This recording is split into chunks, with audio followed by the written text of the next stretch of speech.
গুগলে গিয়ে সার্চ দেন তালিব বেশর অফালা আকার দয়ের পিঠে বড় ধ শ্রাদ্ধ দেখবেন পাবেন। হিন্দু ধর্ম মতে কোন মানুষ মারা গেলে ওই মৃত মানুষের তরফ থেকে আত্মীয় স্বজনরা যদি লোকজনকে না খাওয়ায় তাহলে তারা মনে করে ওই লোক স্বর্গে খাওয়ান পায় না, এই জন্য খাওয়ান লাগে। ওই জিনিস তাদের মধ্যে আছে, তাদের ধর্ম তারা পালন করুক, তাদের ব্যাপার। কিন্তু আমরা মুসলমানরা তাদেরটার অনুকরণ করতে পারি না, এটা মূর্খতা।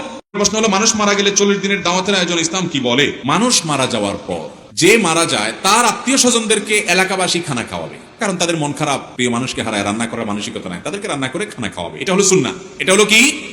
আর এলাকাবাসী যে মারা গেছে তার ছেলে মেয়ের কাছে, তার পরিবারের লোকদের কাছে 7 দিনা 3 দিনা 40 দিনা নাম দিয়া বিভিন্ন রকমের জিয়াফত খাওয়া, এটা হলো বিদআত। এটা হলো কি? বিদআত।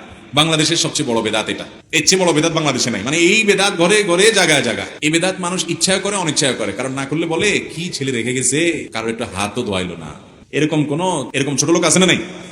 এগুলো না জায়েজ কথা। আরে ভাই, মানুষ খাওয়ায় হলো খুশি হলে। মানুষ খাওয়ায় কখন? বিয়ে করছেন, নতুন বউ ঘরে আসছে, খুশির ছোট অলিমা খাওয়ান। আল্লাহ একটা নতুন বাচ্চা দিছে, এজন্য খুশি হয়ে আকিকা খাওয়ান। ছেলে ভালো রেজাল্ট করছে, খুশি হয়ে মানুষের মিষ্টি খাওয়ান। মানুষ খুশির ছুটে সাধারণত একজন আরেকজনকে খাওয়ায়। আমার বাপ মরছে, মা মরছে, প্রিয়জন মরছে, আমি কি খুশি যে আমি আপনাদের খাওয়াবো? এজন্য আপনারা শক্ত ধরবেন, গো ধরবেন, যে মানুষ বকিল বলে বলুক, কৃপণ বলে বলুক, আমার বাপ মা মারা গেছে, এলাকাবাসী তোমাদের আমি অন্তত খাওয়াইতেছি। যদি বাপ মার পক্ষ থেকে দান করতে হয় তো গরিবের 1 বস্তা চাল কিনে দেন, একদিনের বাজার করে দেন, 2টা মাছ কিনে দেন, তাদেরকে 2 কেজি গোশত কিনে দেন, এক বেলার খাবার কিনে দেন, তাদেরকে সহযোগিতা করেন। কিন্তু এলাকাবাসীকে হাত ধোয়া খাওয়াবেন না। মনে হয় যে বিয়ে বাড়ি, সামিয়ানা টামিনা টাঙ্গায় এমন ভাবে খাওয়াইতেছে, মনে হয় যে বিয়ের অনুষ্ঠান। ঠিক না ঠিক? এটা হিন্দুদের শ্রাদ্ধ থেকে আসছে। একটু পড়ালেখা করেন, ঘাটেন, দেখবেন পাবেন। গুগলে গিয়ে সার্চ দেন তালিব বেশর অফালা আকার দয়ের পিঠে বড় ধ শ্রাদ্ধ, এটা লেখা গুগলে অনলাইনে এখন সার্চ দেন, দেখবেন পাবেন। হিন্দু ধর্ম মতে কোন মানুষ মারা গেলে ওই মৃত মানুষের তরফ থেকে আত্মীয় স্বজনরা যদি লোকজনকে না খাওয়ায় তাহলে তারা মনে করে ওই লোক স্বর্গে খাওয়ান পায় না, এই জন্য খাওয়ান লাগে। ওই জিনিস তাদের মধ্যে আছে, তাদের ধর্ম তারা পালন করুক, তাদের ব্যাপার। কিন্তু আমরা মুসলমানরা তাদেরটার অনুকরণ করতে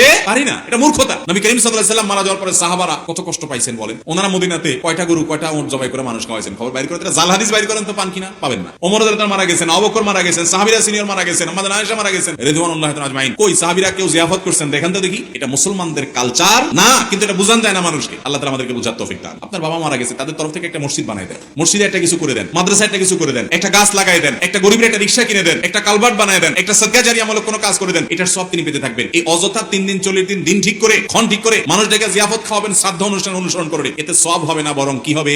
গুনাহ হবে। আপনাদের এলাকায় এটা হয়নি? হয় মানে ঘরে ঘরে হয়। ঠিক না ঠিক? কিপটা বলে বলুক, কিন্তু আমি অযথা টাকা নষ্ট করবো। মুরব্বীরা বলবে কি দিন বার হয়েছে, হুজুররা কি এর মাসালা বার করে খানা দানাও বন্ধ করে দিব বলে। ও হুজুররা আরো বেশি করে খাইতে, তো যে হুজুর বেশি বলে বুঝতে হবে ওনার এখানে কি আছে, পাত্তির কামসাম আছে, ব্যবসা বাণিজ্য আছে। আল্লাহ তাআলা হুজুরদেরকে হেদায়েত দান করুন।